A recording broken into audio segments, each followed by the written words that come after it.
تعالوا نعمل مع بعض الفتة. طبق الفتة طبق مصري أصيل، سهل وبسيط، كمان بيتقدم مش بس في عيد الأضحى، ده في العزومات والعقيقة.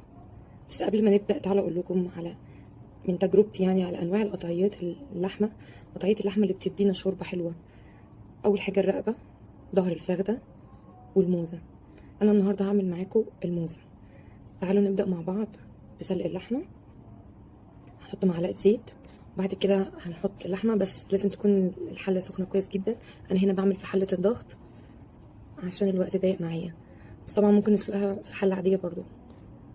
هشوح اللحمة كويس جدا واديها صدمة من كل اتجاهات عشان اللحمة تتشمع كويس جدا.